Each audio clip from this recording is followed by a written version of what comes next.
outside of the bias that he's my nephew by marriage, because I was Louis. In 1989, I was involved in a serious amount of crimes and sentenced to 12 years in federal prison. As an adult, although I was only 17, Washington granted permission for me to get sentenced as an adult. I had a wonderful attorney who believed in me, William Severny, who fought and was able to get that changed so that I get sentenced as a federal minor with first offense, time served after 2 years in prison. And I was given that meaningful opportunity. And I thank God that 24 years later, I've never been arrested again. I own my own business. I have contracts at Mohegan Sun Casinos, Foxwoods. I employ a number of people. I raised 3 beautiful children. My daughter will enter law school this coming semester at Thomas Jefferson School of Law in San Diego. I have a son that's in the United States Air Force, plans on making a career out of it, and one younger one who will be a senior next year and looks to pursue marketing. Briefly, and most importantly of everything I have to say is that I understand the value of human life at this point in time in my life, and I'm very, very, very, very sorry for the pain and the anguish that I have caused to the victims and the victims' family. I was formerly incarcerated with 25 years for murder, assault in the first degree, and attempted murder, and I served 17 and a half years from that incarceration. Since that incarceration, which occurred when I was 19 years old, I had an opportunity to transform my life. Today, I work as a reentry coordinator for a program that is contracted with the Department of Corrections, where I go in and facilitate reentry groups, and I help ex-offenders come out and reintegrate successfully into society. I just want to make a couple of points here that are of great significance. Number one, if you just look at something as insignificant as lower than a human being, a drop of water. A drop of water, if you change the temperature or the condition, that water, if you change the temperature and condition to 32 degrees Fahrenheit, will turn into ice. It will freeze. That water is still H2O, but it will express itself differently based on the condition. If you take that same drop of water and you put it under condition of 212 degrees Fahrenheit, it will change its expression to steam. But it is still H2O at the essence of it. Likewise with something greater, human beings. Human beings express themselves and their behavior based off of the condition and the development of their mind or the lack thereof. I had an opportunity to be transformed and made anew, and my transformation took place inside of a penal institution, and a large contribution to my transformation was based on the fact that another convict by the name of Floyd Sims, who was sentenced to 80 years for a crime he committed when he was 17 years old, was very instrumental in the development of my life and me putting myself in the process of maturation to mature and become a responsible adult, where today I give back and I help other human beings try to find themselves and guide themselves to some form of focus and direction. William Alwell III. I'm also here on behalf of, it's a real emotional day for me. I'm here on behalf of Tyrone Whitaker. Tyrone Whitaker was very influenced by me in a very negative way. At a young age, I met Tyrone Whitaker at the age of 15. At the time, I was the age of 18. I had a very large drug operation that was being ran out of the Church South housing project known as the Jungle. He was influenced by me. He was an outstanding athlete. And it's real emotional for me to sit here and talk about this, but it's the truth. I received 85 years in New Haven court in 1988 at the age of 19 years. At the age of 18 years of age, I served Supreme Court, highest court, overturned my case. I received a chance to go to trial. I had a very good attorney that sits here right now today. Tom Allman took that case and got me a 30-year sentence. I did 20 years flat on that, released in 2008. The people you heard speak before me, brothers behind me, Trent Butler, Alex, all those are my colleagues. These are the guys that, when I was in jail, that I hung out with, that I breathed on, and the pact was made that we would not return to this society and be a menace, that we would come out here and work with youth and work with other ex-offenders. I now work 2 jobs, one with New Haven Family Alliance, outreach worker in the streets of New Harville every night, deterring kids from violence. I also work for the Second Chance Act, reentry at Easter Seal Goodwill. I meet ex-offenders coming out the door and try to get them on the right path. At a young age, I was also influenced by older guys. As being always big for my age, I never hung with guys my age. I was influenced by older and bigger guys. So that's who I hung with, and that's who I looked up to. And that's how I got involved. So when a kid is a young age, it's easy to be influenced. And today, it's more easier. Programs in jail. One program that helped me in jail was Voices. It made me look at the victims. It made me took all the focus off me and look at victims of what people go through when they are receiving drugs or being perpetrated by violence or just little as having their pocketbook snatched or a house being broken in. It made me really understand that that's not what society is, and that's why that wasn't the way I was raised, and my morals came back in jail. That light went on for me. To add this also, I was in DOC, Department of Correction, felt that I wasn't deemed to stay in the Department of Correction. I was, after doing 10 years in the Department of Correction, I was received an interstate compact transfer to the federal government. The federal government took me to Leavenworth Penitentiary, 4 o'clock in the middle of the night. I didn't know no one. First time I was in prison that I was scared. At the time, Leavenworth Penitentiary was one of the worst penitentiaries in the world. Then I was transferred to Lewisburg Penitentiary. So I did 10 years in the state, and I did 10 years in the feds. Without a federal case, it was an interstate compact. So I know both systems. And I must say today, jail has made me a better man, a better father, a better friend, and a better human being.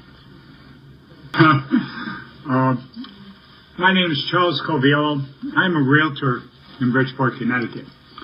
And I support all of the proposals that you have, but I've become very active in supporting the cause of ex-felons because I'm the realtor that gets called by most of the state programs to find them a place to live after they've gotten out of whatever type of program or prison or halfway house that they might have been in.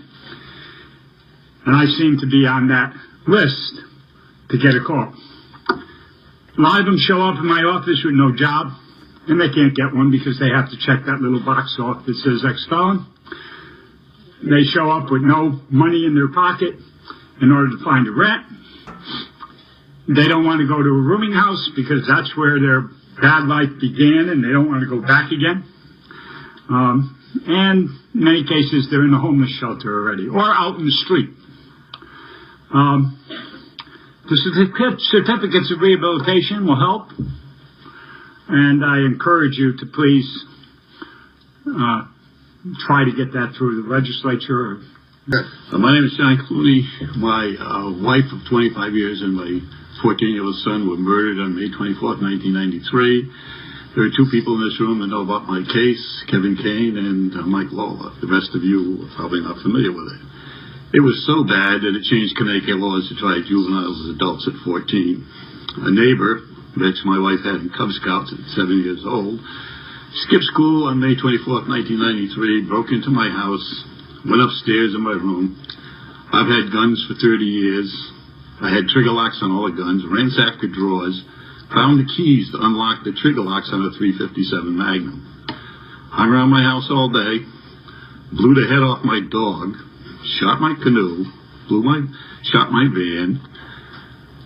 My son comes home from school at 3:30, goes about 2:30, goes upstairs, puts his books in his room. He's hiding in the closet. Walks up behind him, puts a .357 bullet right through the back of his head. Comes out above his right eye, or left eye, I think. My wife comes home from teaching. She was a French and Spanish teacher. Half hour later, she comes home. She goes down the hall thinking my son's asleep, pushes open the door, sees him on the floor in a pool of blood. Bends down to help him. He's behind the door, and he put a bullet behind her left ear. It blew her right eye out. It was hanging down by an artery. He had also shoved his body up under a desk with his head against the wall, with his back against the table. So there's no way he could have been shot in a vertical position and ended up horizontally on the floor with his head against the wall and his back against the desk. So he used him as bait to distract the next person coming in. Then he proceeded to take her car, and a Lincoln Town car, could barely see over the dashboard, went out the back entrance of the Norwich Industrial Park. He was picked up 9 hours later driving the car. Since then, he was tried he admitted guilt. He was in the juvenile court system for 2 years before he was sentenced as an adult. Mr. Kane and Mr. Sadai at that time were handling the case. I've written 3 pages here, and I urge you to read this carefully. And I urge you, like an actor has to do, to project himself into a role. Read this and project yourself into this atrocity. I am not for this. Juveniles, remember, are in prison not for what they become, but for what they did. And if this kind of thing goes through in my case, he got 60 years with no parole and no appeals. He gets 42 years. You get 18 years off a 60-year sentence with good time. That's 21 years of murder. All right? Now you're thinking of shortening that? That puts him out of prison about 10 years from now. Well, less than that. He's now been in there 19 years. He shouldn't have even earned good time. That's a gift. This kid should never see the outside of a prison ever again, in my opinion. As far as rehabilitation, this kid did not live in a bad environment. He lived in the country. He had good parents. He went to Catholic school the first eight years. He was taught right from wrong. He has no excuse. When you're a freshman in high school, you should be interested in what girls look like, not on blowing somebody's brains out. I am strictly opposed to any sentence reduction. And remember, this is a double murder. It's my wife and son. I've never had any grandchildren. I'm the last male member of my family to survive, so when I'm dead, the name's gone. This has been absolutely devastating to me. Pushed me into bankruptcy. It's pushed me into bad credit for a decade. I've had to refinance my house 3 freaking times. I'll have a mortgage till I'm 98 years old because of this crap. And you want to give him a lighter sentence? Thank you, Mr. Clooney. Other questions from Mr. Clooney? Yes. In 1989, I took a life, and for murder myself. And I am an ex-offender, and I was sentenced to 30 years. And I'm remorseful every day, and he just brought it to light again. You know, I'm here in regards to a friend of mine that I met while I was incarcerated named Floyd Sims, who was incarcerated when he was 17 years old. He has now been locked up for 30 years, and he told me to express his greatest regards and his deepest remorse.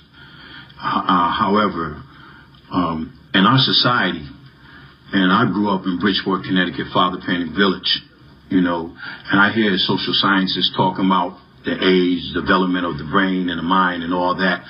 But I went to jail when I was 32 years old. And if you'd have met me at 32 years old, you would have think I was 17 years old.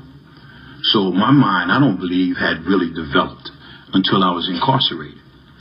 You know, because growing up in the hood and having 2 parents at home, environment is stronger than heredity. Growing up in Father Pan Village and the things that I've seen and the things that I was privy to, and I don't take this lightly being here in front of you, and I really feel that I owe a debt to society, and I work hard at it every day. Every day of my life. I work for a DOC agency in Bridgeport, Connecticut, where I do go back into the prison and I talk to people. And when you're talking about assessments and how to evaluate them, I really believe that when the doctor was talking about, we're talking about PTSD in the hood. I mean, you can talk about Columbine. I was locked up when Columbine happened. And the first thing I seen a crisis team go out there to them students and ask them, how did it affect them? Growing up in Father Pan Village, when I was 9 years old, I seen somebody's brains get blown out Nobody never came to me. So it became second nature to carry weapons. It became second nature to do some of the things that I was seeing and emulating in my life. Yeah, my parents were there. But when I went outside that door and all I seen was what I seen, I became a part of that. Good afternoon, Mr. Delalo. Yes, my name's Robert Delalo. I'm 71 years old. I have spent over 2/3 of my life in some form of confinement, from reform schools to state prison. In 2003, I overturned a first-degree murder conviction after serving 40 years. I have a terrible history going back in time. I never lasted on the street longer than 3 months since I was 13 years old. Every time I hit the street, if I saw a person and I had a gun, they got robbed. And that was the nature of my bringing up. I entered reform school when I was 13 years old. I was involved with older boys that were stealing cars, and I was joyriding with them. Reform schools are like flypaper.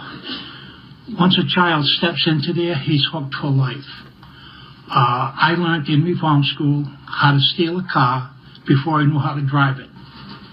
I learned how to take the antenna off of the car and make a zip gun that could fire a .22 rifle long bullet. When I got up into the higher rankings, Concord Prison and Walpole State Prison, I learned how to pick locks, how to crack safes, how to circumvent burglar alarms. I was involved in robbing armored cars, robbing banks. I had a notorious history. While in prison, I entered the prison with a 7th grade education. I left with a bachelor's degree, majored in sociology, minored in psychology, and when I hit the street, I became a certified paralegal. I have now been out 9 years and haven't even been suspected of committing another crime. But I would like to go back in time and reflect into the reform schools. I've watched brats turn into killers in my lifetime going through the criminal justice system. Children's minds, as we know from the scientists now, they start to say, are not developed. And I think when we do this sentencing structure here, that you have to reach back into the juvenile section, because that's one of the most critical things. And there's a book. Good afternoon. My name is Jennifer DeCastro Tenard, and I am an attorney in the Fairfield County area. My office is located in Danbury, Connecticut, and I am here to speak about Panna Crom's case. I represent her back during the years of 2006 to 2008.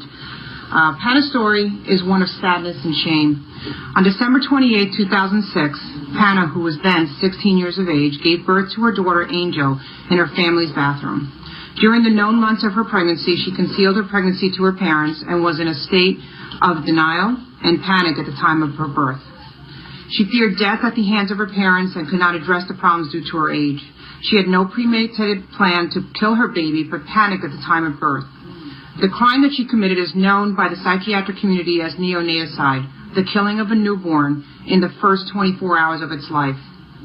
Although neonaticides has been significantly reduced by sex education and the legalization of birth control and abortion, they continue to occur today. Give you an example, and then I'll speak on the certificate. When I came home in 2010, paid my debt to society, did everything I was supposed to, I decided to run for the Senate again. Now, many people said, oh, no, you can't do that. That's a no-no. When a man and a woman has paid their debt to society, they ought to be free. When I applied for the matching funds, they didn't want to give it to me. But that shouldn't have been. They should have looked at the law and said, well, he met the requirements. He shouldn't be discriminated against.